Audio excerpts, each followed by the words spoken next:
Hello, everybody, and welcome back to yet another episode of Blood, Sweat, and Strife, Free Palestine Edition. Um, my name is May, and my pronouns are she, they. And today we have a guest who is joining us. This is somebody that people who have been listening to the show for a long time may already be familiar with because he was the first guest that we ever had on the show, and the first episode that we ever published was our interview with him. And we're really excited to have him back. So go ahead and introduce yourself.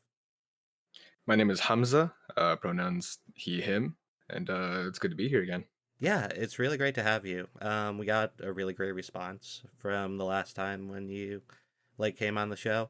So I think today's discussion and our topics will be really interesting and illuminating, and you're always just such a good resource of information on these things. So Thank you. I'm excited to get started. yeah, I'm excited to get into it.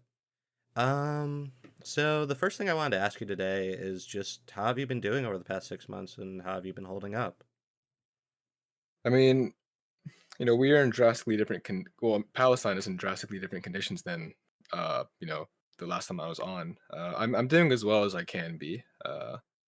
Whenever I despair or feel horrible about what's happening and everything, I still understand I'm in a much better position than Palestinians in the homeland, and thus it's my responsibility to keep speaking out for them and keeping an advocate for them. Um, yeah, I can't say I feel good on a day to day basis. It's Palestine is really just on the forefront of my mind every day, Mm-hmm. unless I'm distracted by something. It's Ramadan, which has been good. It's a good time of community, and it's also a very tumultuous time in Palestine, and it's also a time in Palestine during Ramadan. It tends to be a moment where, or a time where people get very active and very energetic, despite being despite fasting all day every day. But I'm solid, I guess.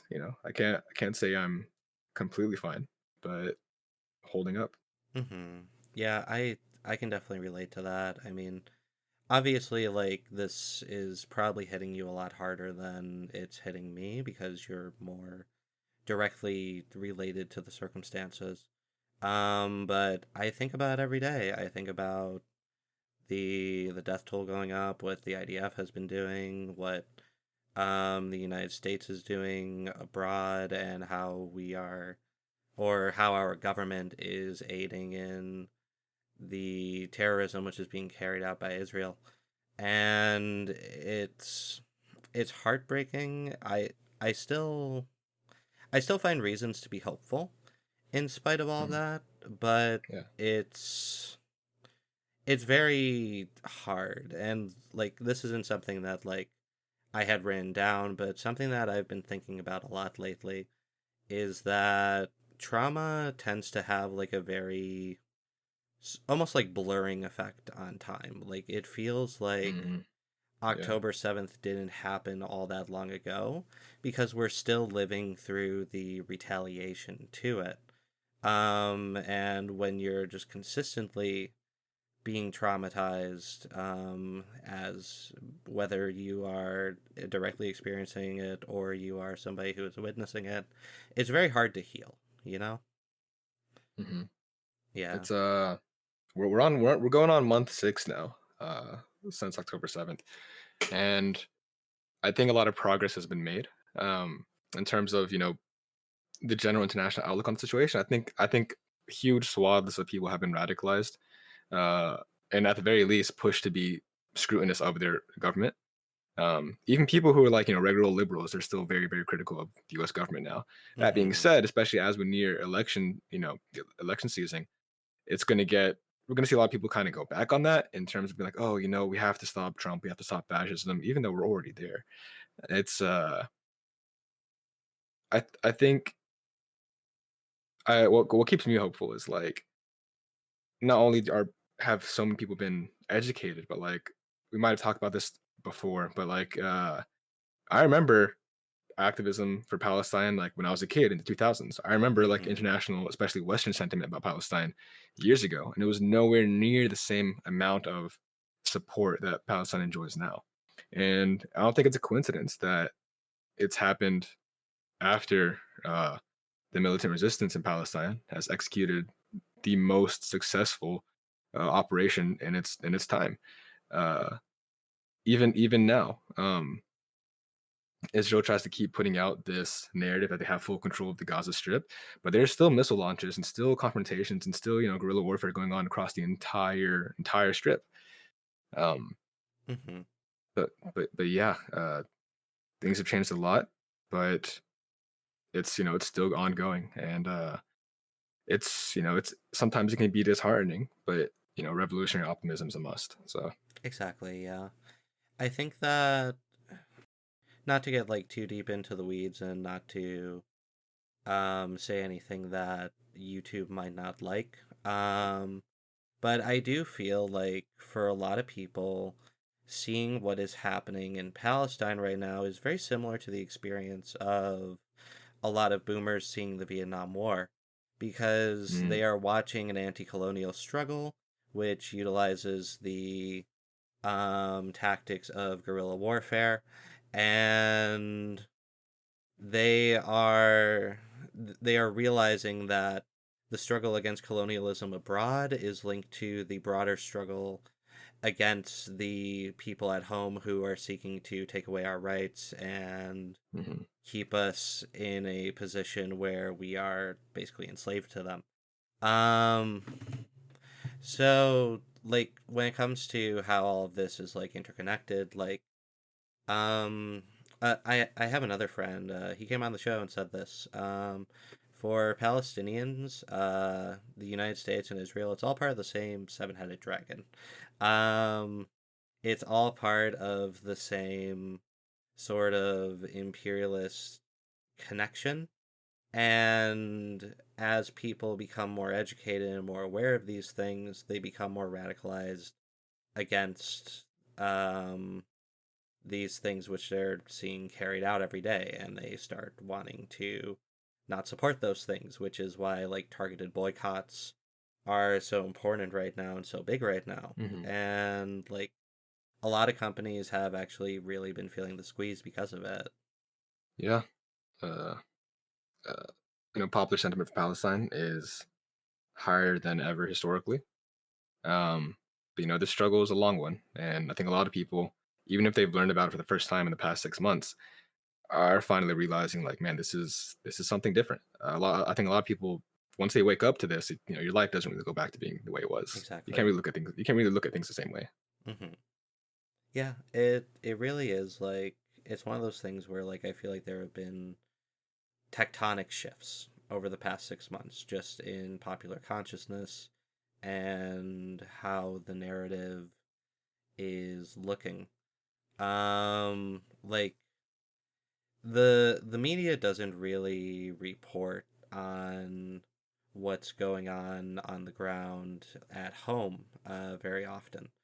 But if you are like keeping up with like activists and stuff on social media, you will see like a lot of like action being taken. You'll see demonstrations, you'll see protests, you'll see people shutting down like weapon shipments to Israel. Mhm. And it's all very encouraging. Because like I think that as things go on, people will realize more and more just how powerful they are, and an actual infrastructure will be in place to shut things down ourselves. Um, if the ruling class is not willing to do it for us. Totally. I think in general, activism in the West is not as intense as it should be, but at the very least, it's very visible. It is. So, mm.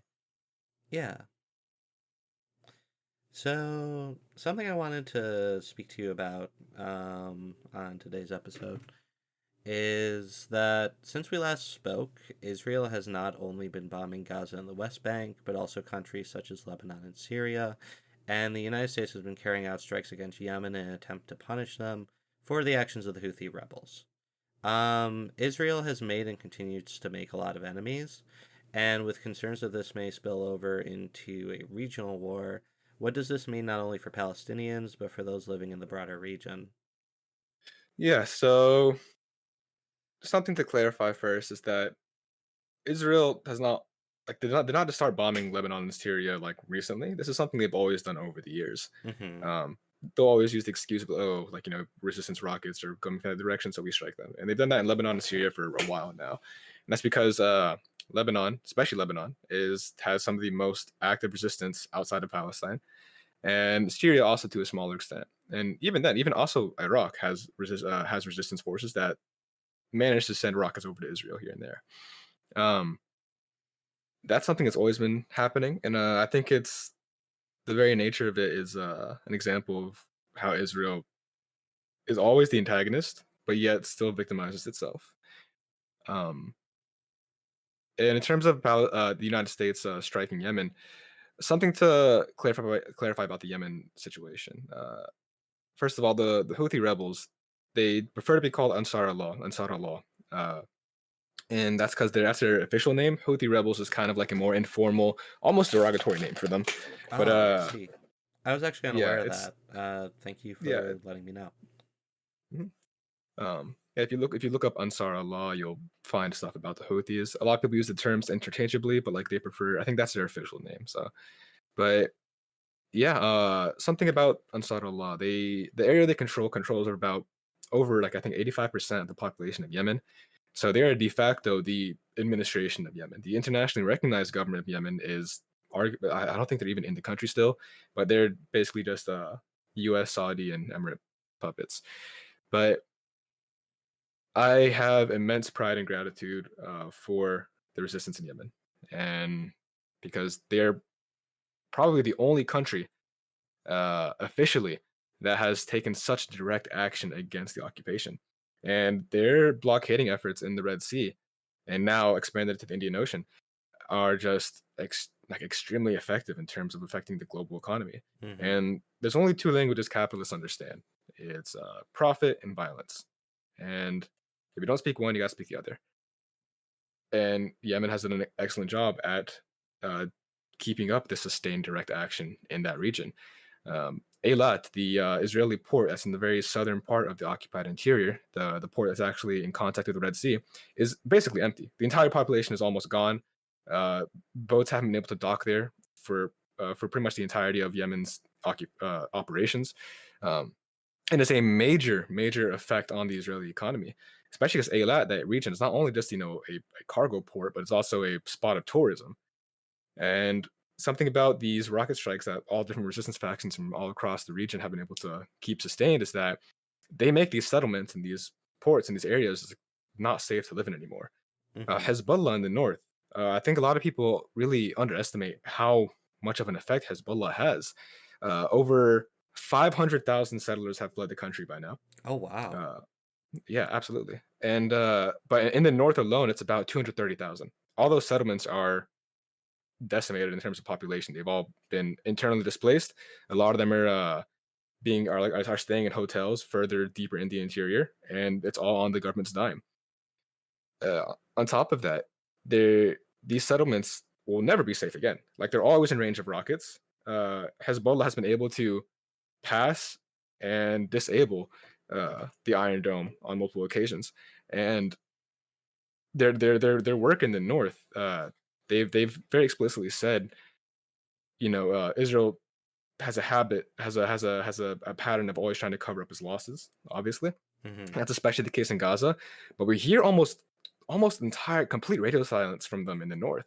And Hezbollah recently came out with a claim that they estimate they've eliminated about 2,000 casualties on the Israeli side in the north. Because every single day, if you're on Telegram and you see their updates, every single day they're doing rocket strikes against military bases, against barracks, against settlements, and it's something that like they've been able to sustain, especially since they have such higher numbers and such greater resources than the resistance in Gaza, which is blockaded on all sides.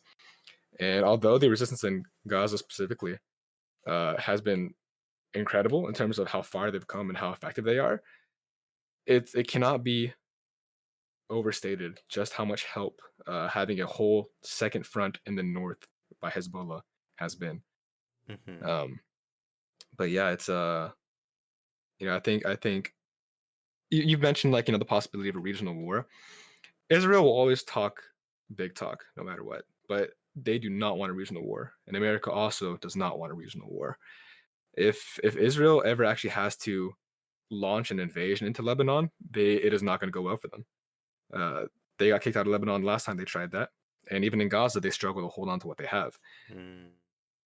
Uh, on top of this, the sustained economic effect of Yemen's actions, compounded with the military actions in the north from Hezbollah and the military actions in Gaza, have created a huge burden on the Israeli economy and society. Um, you know, in Gaza, they at this point they have targeted over 1,000. I'm not sure what the number is anymore, but countless armored vehicles, whether they're APCs or tanks, and disabled tons of them.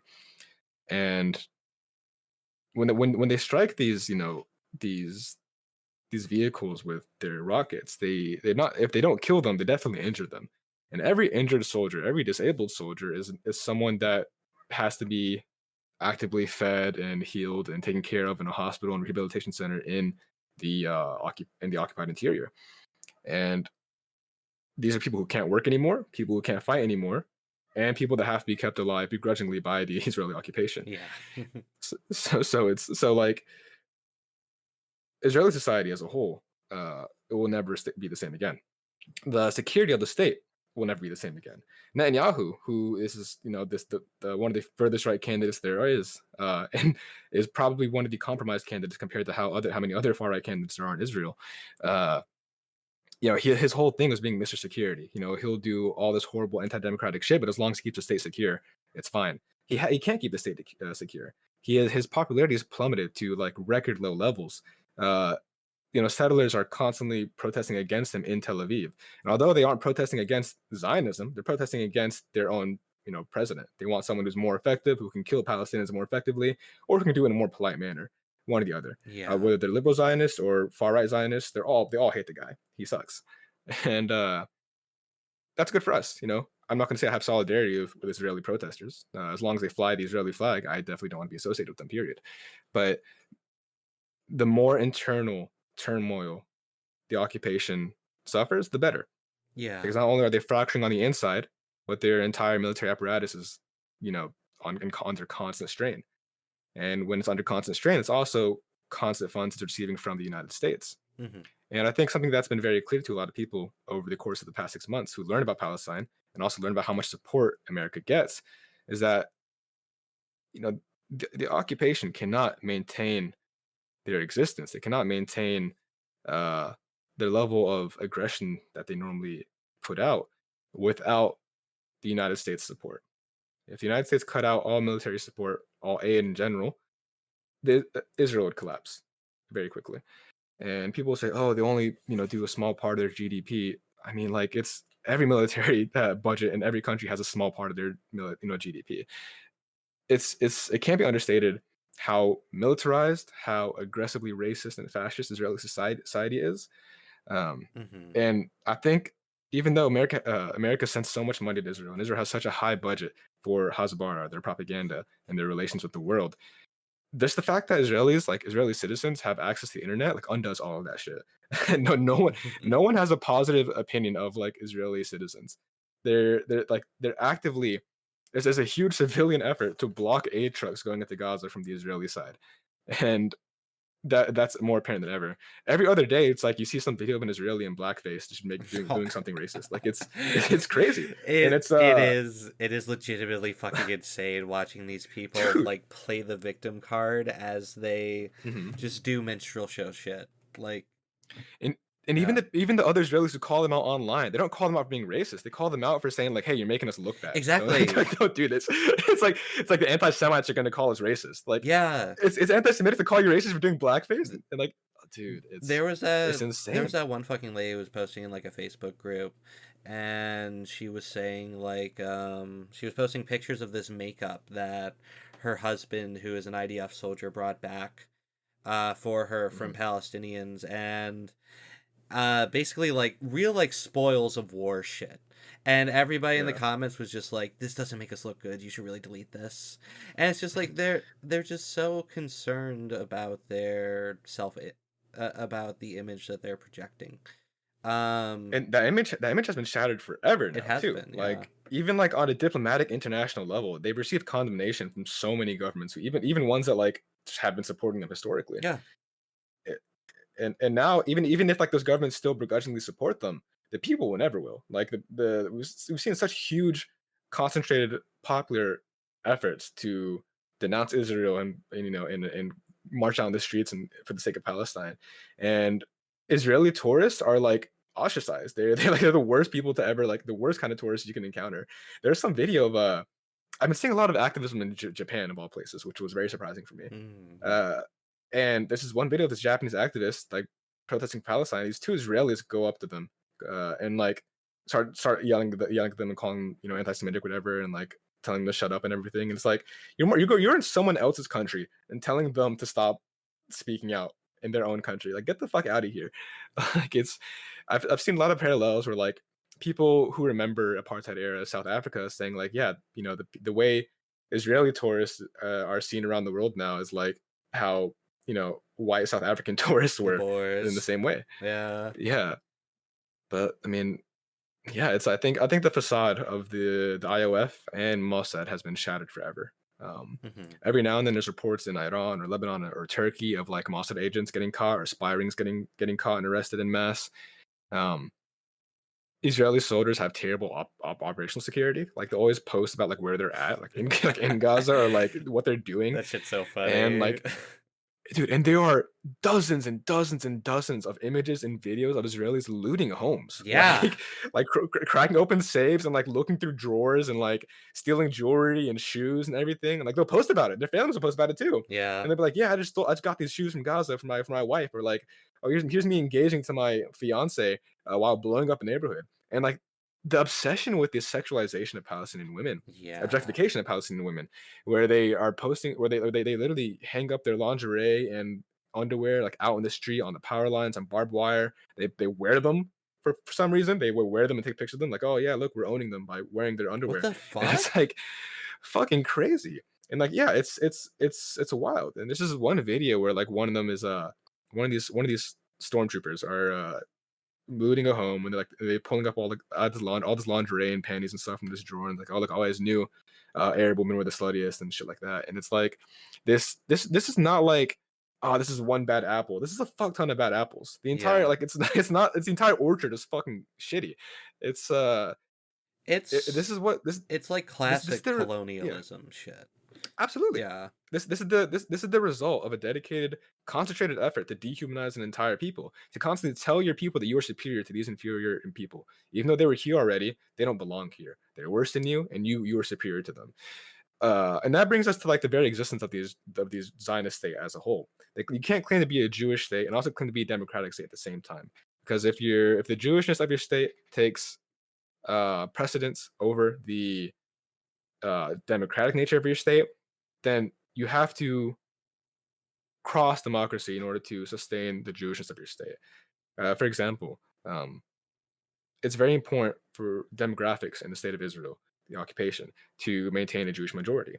And even though the UN has explicitly said that Palestinian refugees and diaspora deserve the right of return and must be given the right of return, Israel completely disregards this because who gives a shit about international law?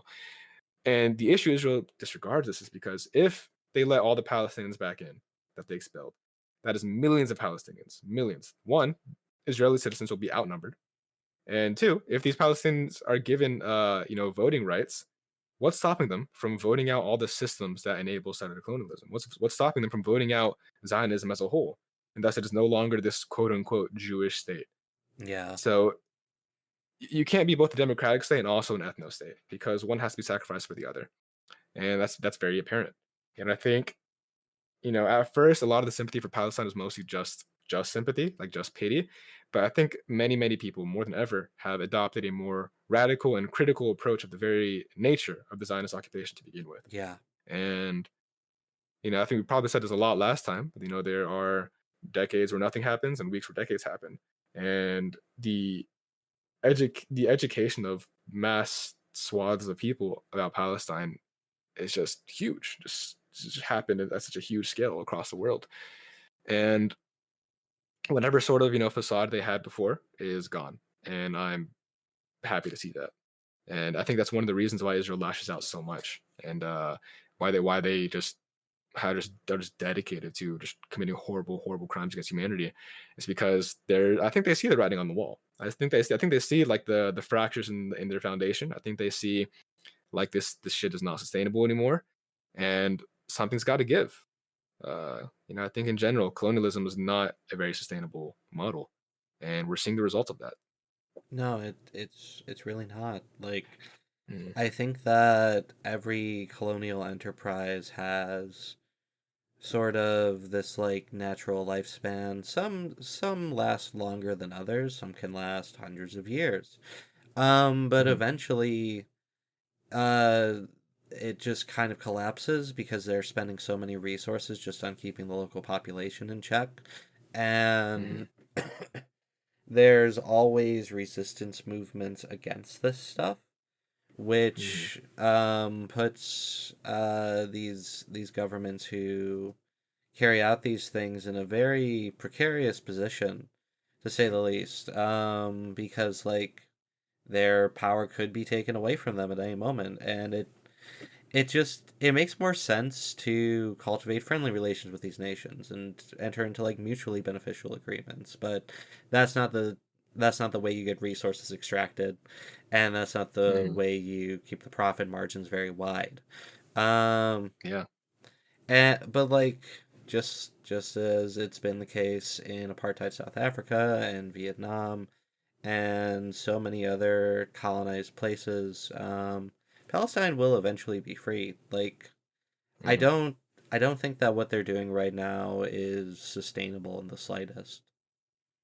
Not at all. And it's a good example of how the okay. So Ghassan Kanafani, who was I might have talked about this last time, but he's a very prominent Palestinian author, revolutionary, one of the founders of the PFLP, the Popular Front for Liberation of Palestine, the largest communist resistance faction in Palestine. Hmm. And he wrote about how in the settler economy, in the colonial economy, it is the natural tendency of settler society to just drift rightwards,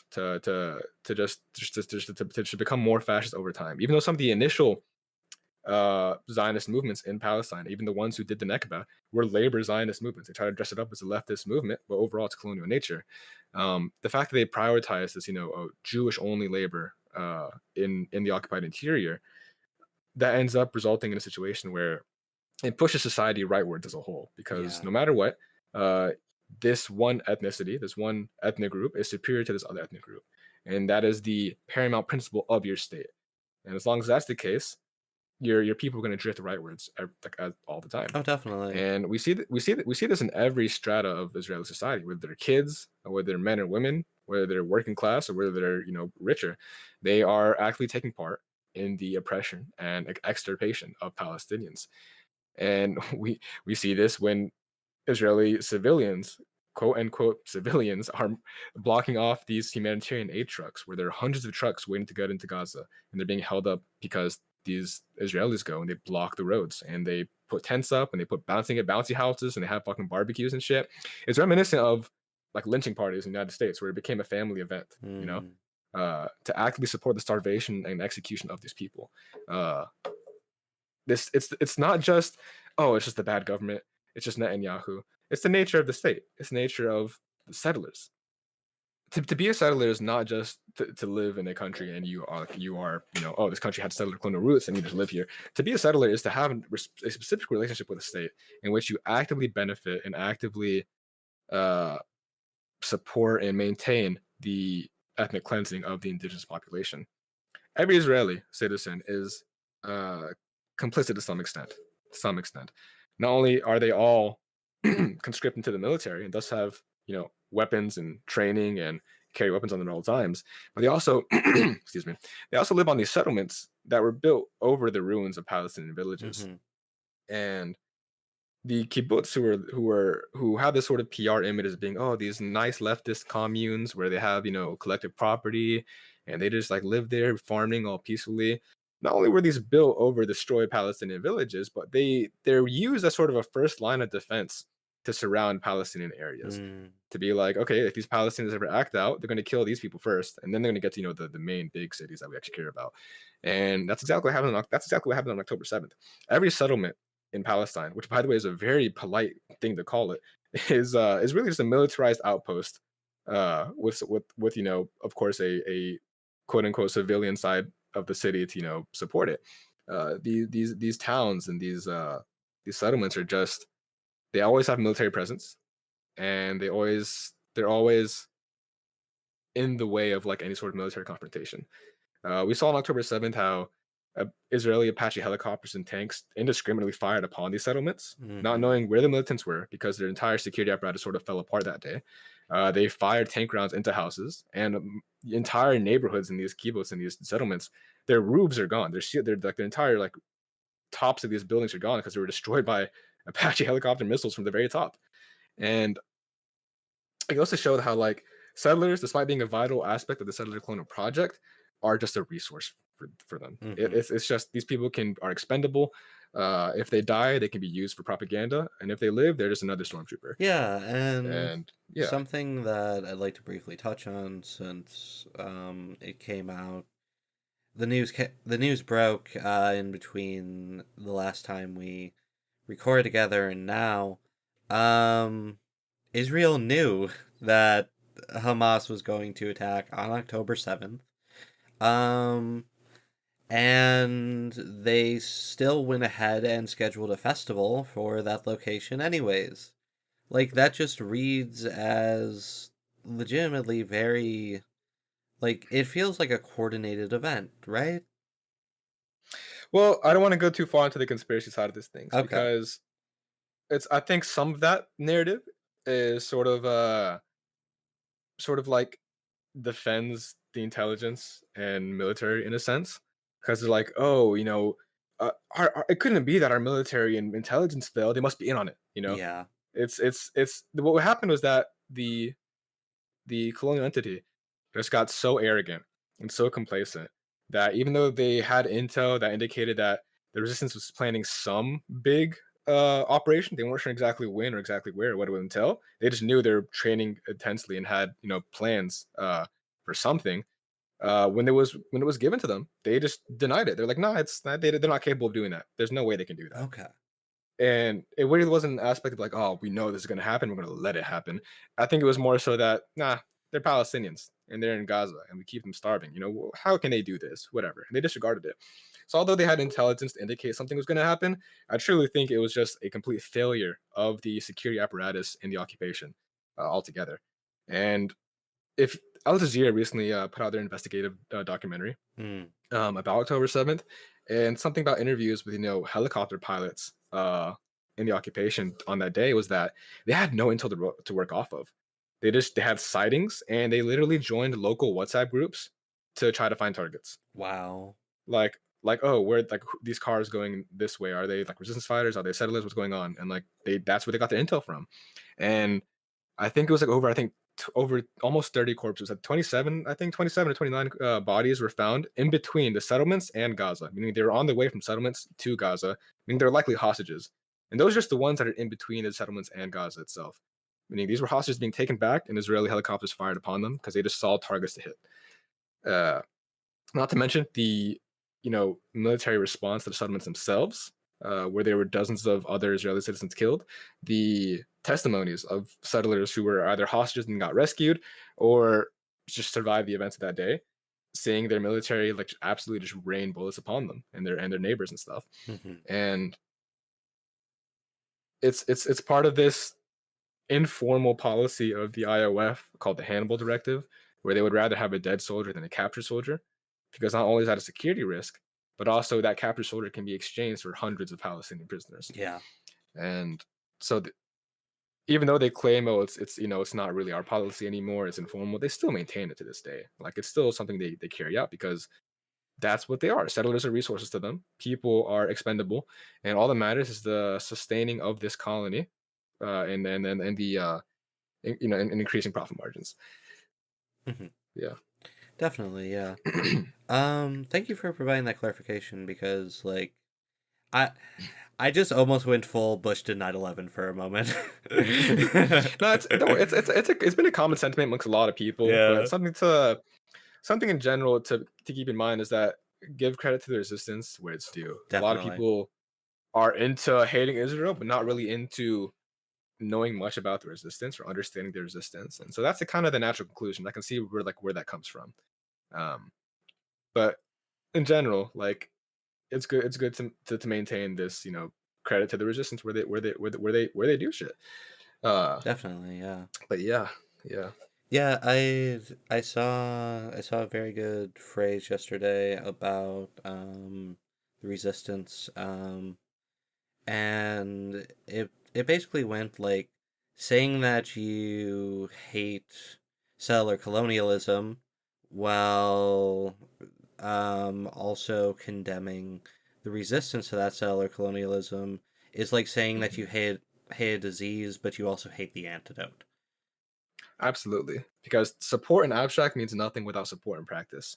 And you can't support oppression without supporting you can't hate oppression without supporting the resistance to that oppression, regardless of how it looks.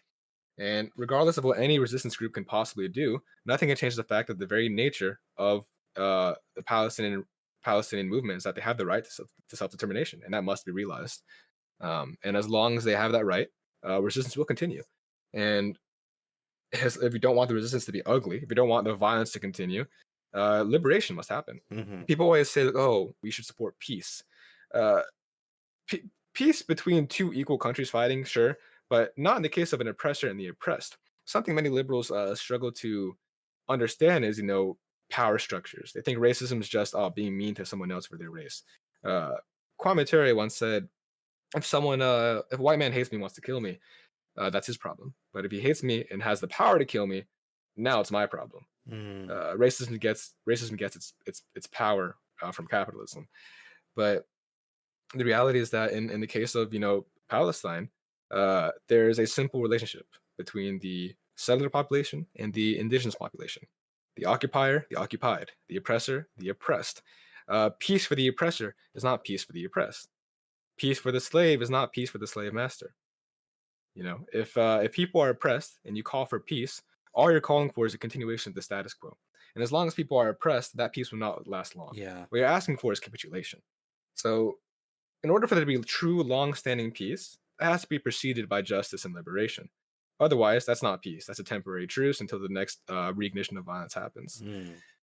Uh, but yeah, I think the resistance is still working, still going strong. We're still seeing daily operations against military positions in Gaza Strip. In the Gaza Strip, the West Bank is on fire. Resistance cells are not only unified in the West Bank, but they're still pretty active as well. And they always respond to these Zionist military raids into the cities across the West Bank, um, in like Nablus and Ramallah and Jenin, in Tulkarm. It's wild. Very recently, the resistance in Tulkarm was celebrating because they did a successful operation that killed at least 4 Israeli soldiers. Mm. And those are the small victories that they really celebrate there. Because in the West Bank, they are surveilled much, much more intensely. And not only do they have to worry about the occupation, they have to worry about the Palestinian Authority, which is the collaborator regime that maintains security coordination with the occupation. And so they have less opportunity to train. They have less opportunity to be open about the resistance. They have to take a much more kind of like hidden guerrilla resistance cell format rather than the much more organized and disciplined format that resistance in Gaza has. But they're a vital part of it as well, and it's made it clear to the occupation that this shit won't be tolerated anymore. And just like the casualties on these Israeli casualties are being covered up, and not only in the north, not only in Gaza, but they're also being covered up in the West Bank. because regularly we'll see videos of like civilian onlookers seeing these APCs and bulldozers get destroyed by IEDs. Hmm. Like we'll see a bulldozer just burst into flames, just destroyed by a locally made explosive device. But you don't see Israel say anything about acknowledging that, No, you don't. and at all. And in Gaza, Israel tries to keep a sort of trickle on like the reports of the casualties. They'll admit to like one or a couple deaths a day, maybe, and they only announce the officers. Everyone in the fucking Israeli military is an officer for some reason, and all the casualties are just like, oh, corporal this, lieutenant this, uh, like it's crazy. Staff sergeant this, like they're like the only like if you're telling me you're only announcing the deaths of these officers, where the fuck are what about the grunts that they're like that they're commanding? Like, are none of Yeah. them getting killed whatsoever? They do that to sort of have this facade of like, oh yeah, we're just reporting the most I guess important deaths. I guess that's what they're implying. But at the same time, they don't have to announce every single death happening there. Uh, but it's and like we said about operational security earlier, fucking soldiers they suck at that. There's a video of an Israeli soldier. He uploaded the inside of what an APC looked like after they got hit by an RPG. And you hear fire burning in the background. They're all like bloody and fucked up and shit. And it's like five of them in there. And it's like, wow, what a great idea to fucking post online for the world to see how shitty you are. Like how how this facade of like invincibility that Israel's always trying to maintain for its military is just gone now. Yeah. And I think we're not gonna see the effects of the military operation in Gaza on the civilian population in Israel for very long time. I think for a while. Um, I don't know if we'll ever see the true casualty numbers until Israel collapses. But all these people, like I said before, are fully uh, funded by the state to go through rehabilitation, to go through physical therapy, to be taken care of in these hospitals, and they're a huge burden on the economy. Hmm. Um, all the reserve, I think, all the reserve brigades at this point in Gaza have been pulled out, and it's just mainly frontline troops, like actual soldiers. And there's a relatively recent resistance video. One of the APCs that got destroyed was a model from the 1960s. Like, this isn't a reserve brigade. This is supposed to be a main, like, frontline assault brigade, and they have an APC from the 1960s. Like, you don't field equipment from the Cold War unless you have a shortage, unless like you are not doing good in terms of supplies. Yeah. And that's been very apparent. And the resistance, according to a statement from Iran in Gaza at least, is allegedly like around 80% capacity in terms of what they have stockpiled in terms of munitions. So they're not going anywhere anytime soon. And although the effects on the civilian population in Gaza is horrible, um, I always I always get hope from the Algerian movement, which got independence after 132 years of occupation.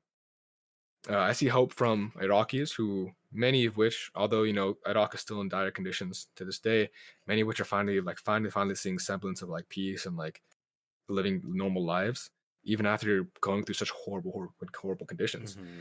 Palestine, in terms of like frequency, how quickly deaths have amounted in Gaza, is still they still haven't faced conditions as dire as Algeria or Vietnam or Iraq yet, and I think it's through these moments where we see these mass deaths that are finally pushing politicians left, or finally pushing huge swaths of the population leftwards, and to take a more anti-imperialist stance. Hmm.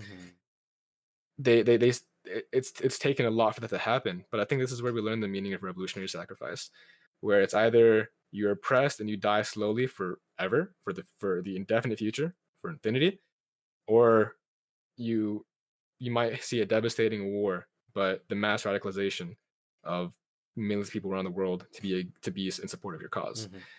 Hmm. Uh, but yeah, it's I think the most important thing you can do is just maintain faith for the resistance, because that's really Palestine's only hope.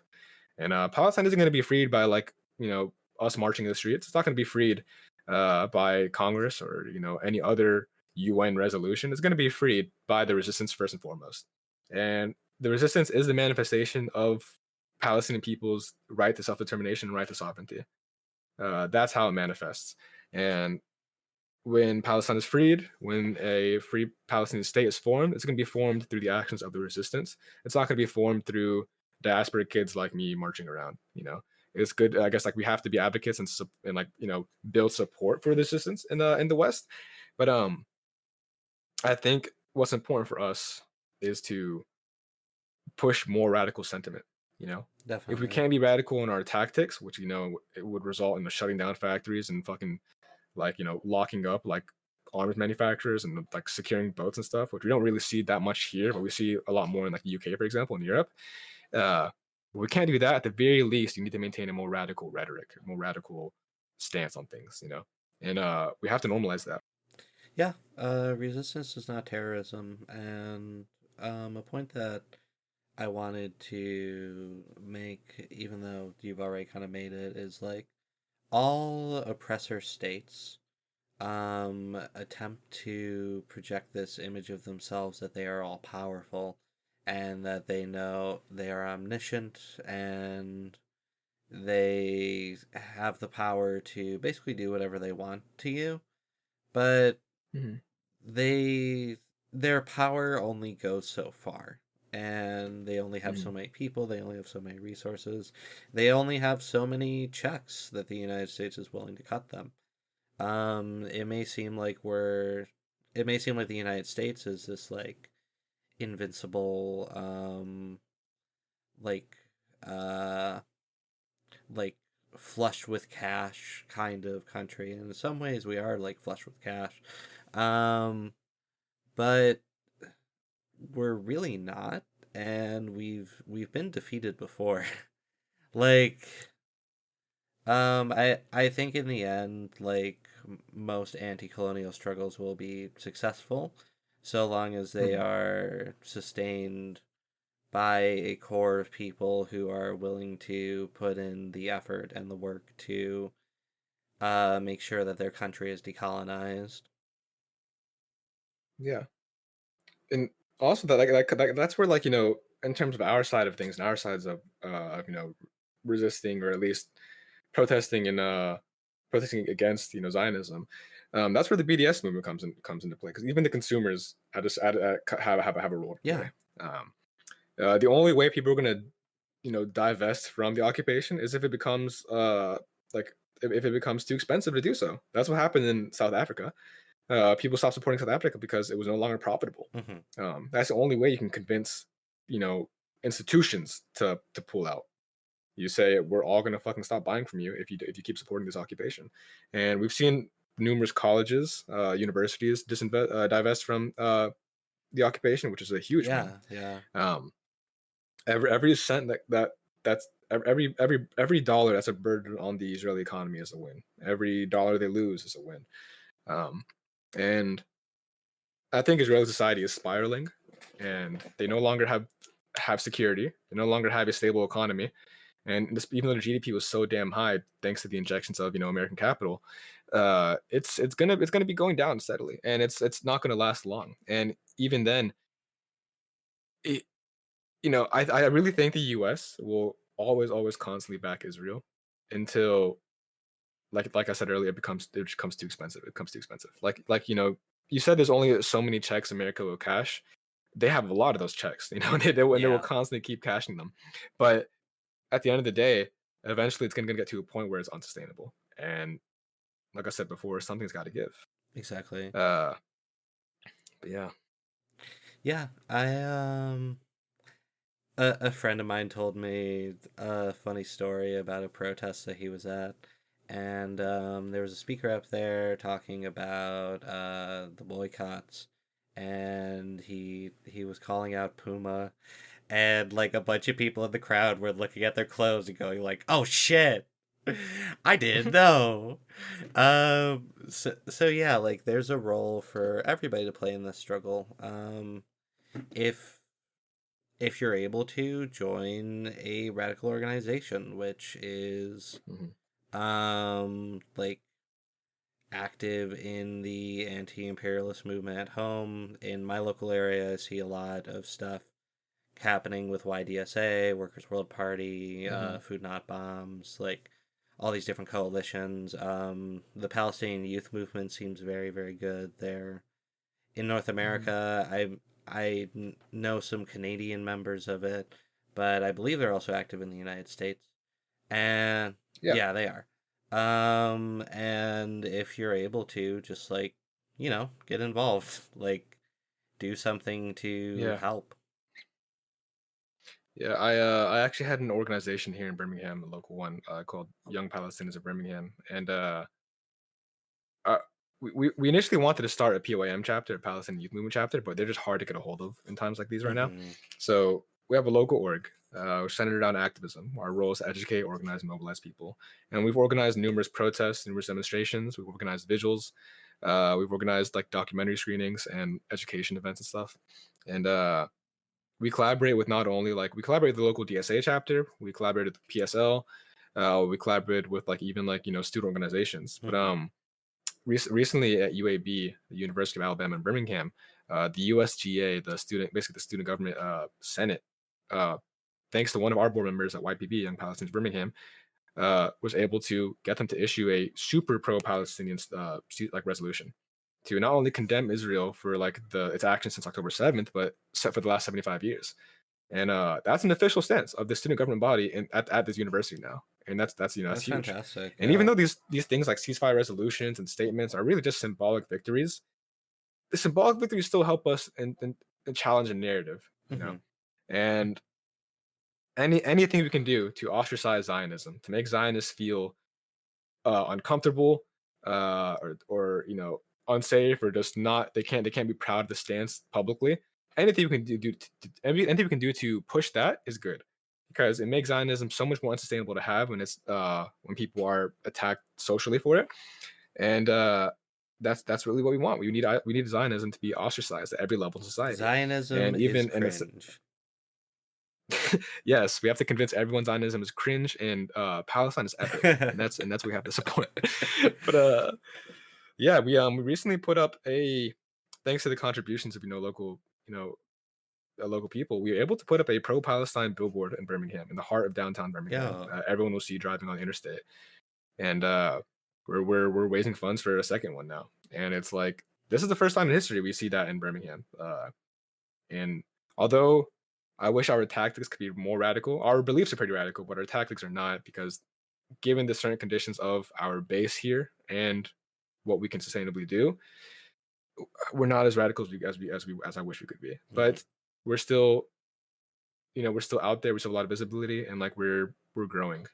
We have we're meeting with the local city. We're meeting with other local activists, and we're building a name for Palestinians in Birmingham. Uh, but yeah, I think we need to see more direct action in the West, especially in the United States. I know that's very difficult to do, and people's conditions are not bad enough to a point where we have much bigger numbers of people like willing to do that. Uh, but that's what's gonna take, I think, eventually. But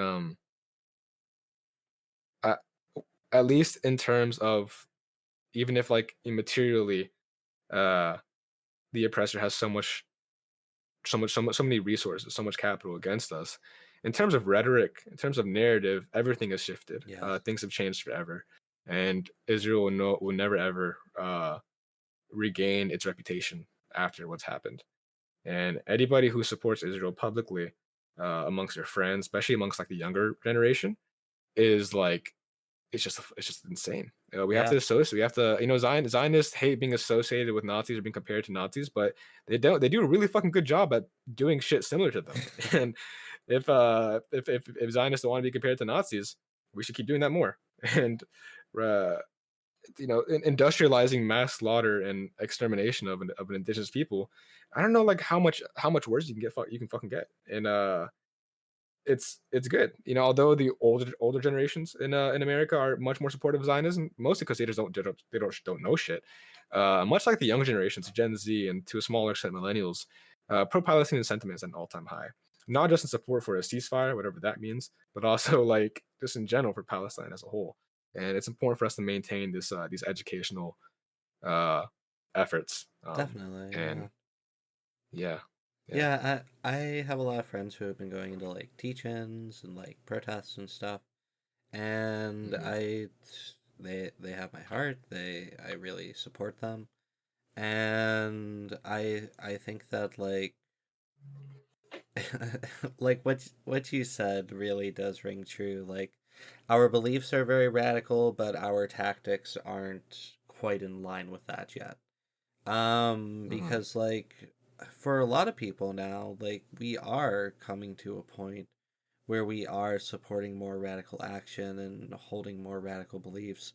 It's just that we need to be careful about what we say and do because we are in a position right now where the government is already trying to make this sort of thing illegal. Um, Mhm. and while I'm not going to be the type of person where I'm going to say, like, you need to base your political action around what the response to that political action is going to be, I will say that you should definitely be Mhm. very careful when expressing yourself Yeah. on these issues and expressing or like articulating the type of future that you would like to see. Um, Mhm. be, but yeah. Also, like another thing that you said, like there has been like a huge shift in the culture. Like I meet people just randomly all the time now who are supportive of Palestine. Um, Yeah. and I wasn't seeing that just a few years ago. Like I was kind of vaguely aware of what was going on, and I knew some things just from like what I had read and what I had heard mostly from you. Um, but like now it seems like more and more people are coming onto the same page, which is great. Yeah. Definitely. It's yeah, it's like I say this all the time, but like having this much support is was unimaginable when I was a kid, much less 10 years ago, much less 5 years ago. Yeah. You know, it's social media has changed everything in terms of everything is out in the open now, and it's so much easier to get the truth.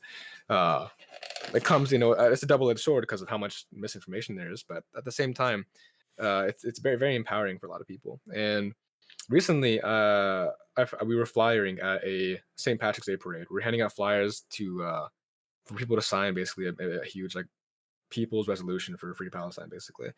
And knowing the difference in terms of the stance on Palestine between Irish people in Ireland and Irish Americans has always been, very different. Yeah. But I was very pleasantly surprised.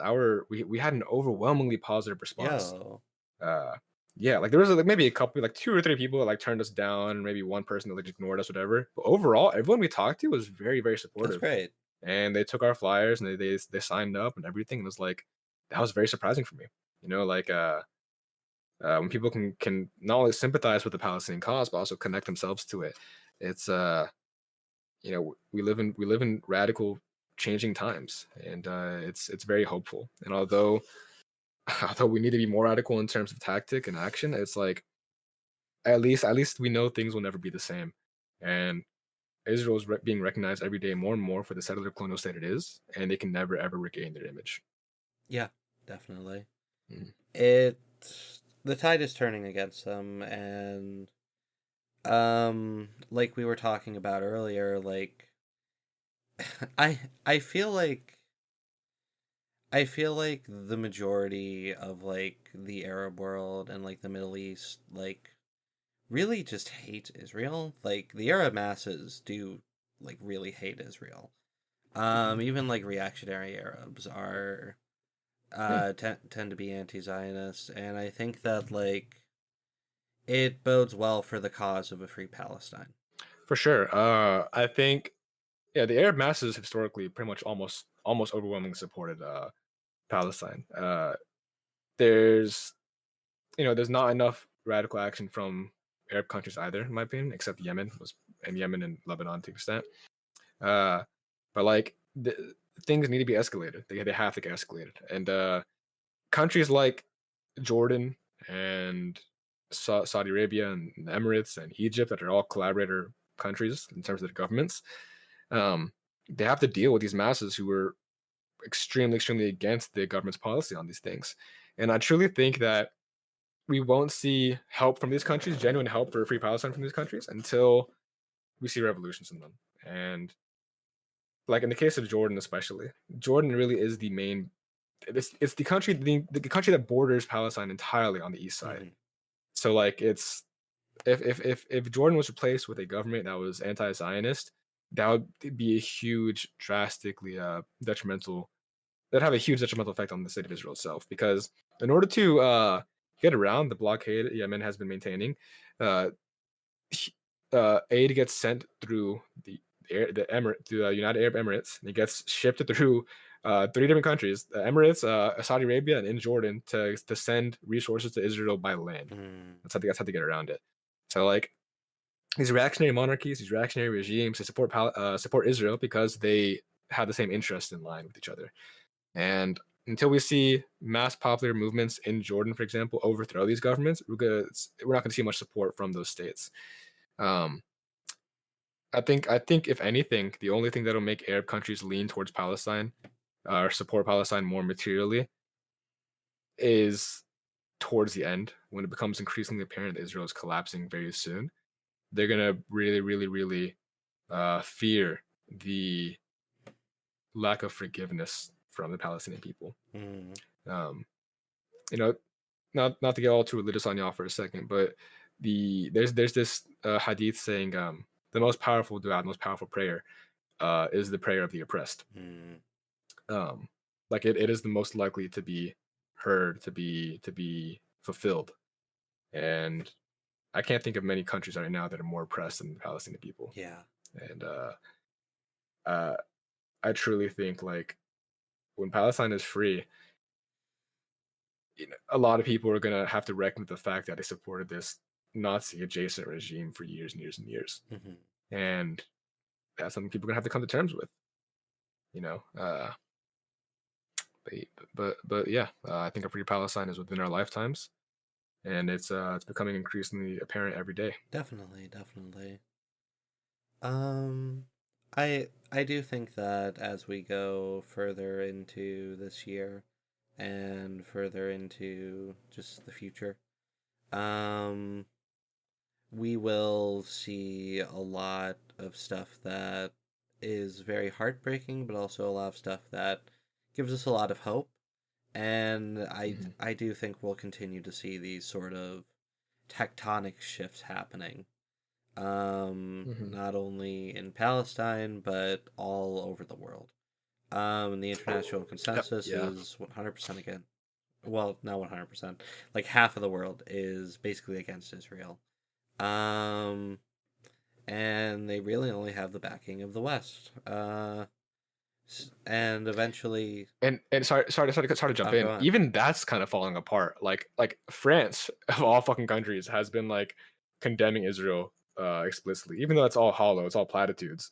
The very fact that they're willing to do that is showing that like okay, this sort of network of Western support is kind of crumbling, and really it's really just the United States. The moment Yeah, that Israel is collapsing, I think many European countries will just fucking ditch them. yeah, definitely. Mhm. Um, but yeah, I definitely do believe that things will get better. It's I always use the uh, I always use the analogy that's like that Simpsons bit where Chief Wiggum gets his necktie caught in the hot dog roller and he's like, this is gonna get a lot worse before it gets better. And and I think that's kind of how it's going to go. Like there will be a lot of pain, but there will also be reasons to rejoice in our future. Yeah. Have you seen the recent polls that came out of Palestine? No, I don't believe so. So there's this group called the uh it's this Palestinian survey group. They're active both in Gaza and uh the West Bank. And every few months they do a huge poll where they put out this huge survey where they explain how they got their sample, they explain who they're talking to and everything. But the most recent polls is that 49% of Palestinians believe Hamas deserves to represent and lead the Palestinian people. Hmm. And that includes both the entire West Bank and Gaza. Only 17% chose Fatah under the leadership of Mahmoud Abbas, who is the current collaborator president in the PA. Hmm. Uh, and I think it was with the question, "Are you satisfied with the performance of Palestinian actors in the current war?" 70% approval of Hamas, 61% of Yahya Sinwar, who is the leader of Hamas in Gaza, 27% support of Fatah, which is the political party, ruling party in the PA, and 14% of Abbas. 64% expects Hamas to win the war with Israel. And in Gaza, expectations that Israel will win the war has dropped by 1/3 compared to 3 months ago. Hmm. Uh, Almost 2/3 blame Israel for the suffering, and 20% blame the US. In Gaza, only 9%, a 10-point drop from the previous poll, blames Hamas. So even though things have gotten worse for the people in Gaza, if anything, support for Hamas has gone up. Yeah. Um, there was a question that was how would you vote in new parliamentary elections with the same nominees as in 2006? 47% support for Hamas, 22% for Fatah, and 9% for third parties. The question, who do you prefer to see in control of the Gaza Strip? 59% Hamas, 13% PA without Abbas, 11% PA with Abbas, 5% other. Um, but in general, that means like majority support is there for Hamas broadly, at least. Support for armed resistance has gone up. Support for Mahmoud Abbas, the PA, the collaborator regime in the West Bank, has gone even further down. And it's like it's not like the Palestinian people are suffering and they see this and they recognize this, but like that doesn't make them go back on their principles or values. If anything, it only strengthens Hmm. them. And the silver lining to this intense oppression and uh, brutal treatment of Palestinians in Gaza and across Palestine as a whole overall is the fact that like if anything, it's reaffirming their beliefs, showing that like yeah, no matter what we believe, this is what's going to happen to us. This is the nature of the occupation, and the fact that people in Gaza can see on social media people like marching and supporting them across the world, that alone should be enough to keep us going. You know, if the people in Gaza who face the worst conditions on earth, literally the worst humanitarian crisis on earth right now, if they refuse to give up, what fucking right do I have to give up? You know? Yeah. Exactly. Like, I Yeah. definitely feel a need to continue to um, consume information about this and to Hmm. try my best to be a good advocate for these people, because they are facing seemingly like insurmountable circumstances. Families are getting torn apart, yet their resolve remains the same. Like, they Hmm. are they are not going to go down without a fight. They are not going to quit easily. And I think that like being a good advocate at home is a good way of trying to aid in the struggle. Hmm. For sure. And you know, the fact that the Palestinian struggle was a generations long one, that alone is what makes it, I think, sustainable. Because if even my grandfather didn't get to return to Palestine, but I hope my dad gets to, and even if he can't, I hope I get to. Yeah. And it's my job. That's my duty. That's my in Arabic it's aman. It's like a trust, a promise. But like that's what's I'm here for. It's uh, since October 7th, a lot of aspects of life just seem so like the materialistic aspects just seem so like meaningless. Like why I don't give a shit about my fucking job. I work a fucking corporate IT job. Like who gives a shit?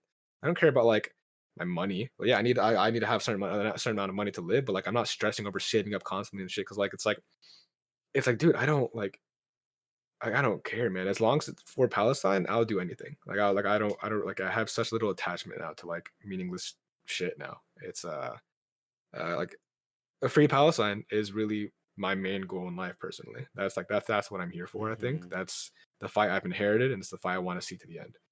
And I hope one day I can return and see my family again in El Yamoun and really just like live in a free Palestine. Even though I've grown up a privileged diaspora kid, I hope I get to go back one day and stay there.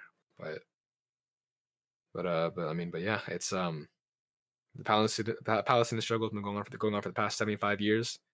Uh, at least the past 75 years. It's not going to end anytime soon, Hmm. especially when you've seen other similar struggles go on for much longer and still win in the end. Uh, like we said, it's the natural tendency of colonialism, of fascism to crumble, to fall apart, and we will see justice at the end of the day. Definitely. I love that sentiment, and I think that's actually very moving. Um, Mm. I think now we'll get to the part where we wrap up. Thank you so much Mhm. for coming on. Like once again, this really is a pleasure. I love talking to you about this stuff. Um, Mhm. Awesome. yeah, is there anything you'd like to plug real quick before we head out? Yeah, if you're interested in following our local activism in Birmingham, Alabama, of all places, you can follow us on Instagram at yp.bham. Mm, We're called the Young Palestinians of Birmingham. We have our hands in pretty much anything Palestine related in the city. Um, yp.bham on Instagram. Follow us. I'll link that in the show notes. If Awesome, thank you. And in terms of reading material, the best thing you can do at an individual level to support Palestine, to support the struggle overall, is to read, to educate yourself. Decolonizepalestine.com is a great online resource, a great introductory resource. Get into books. 10 Myths About Israel by Ilan Pape, an anti-Zionist Jewish historian. I think Cleansing of Palestine by Ilan Pape, same guy. The 100 Years War on Palestine by Rashid Khalidi, another great book. The Battle for Justice in Palestine by Ali Abu Nima. Um, Reading some Marxist theory will help you too, especially in the case of Strategy for the Liberation of Palestine by Mm-hmm. PFLP. That is a vital read, in my opinion. And On the National Question by Ibrahim Kepakeya, who was a Turkish communist who was executed in the 70s.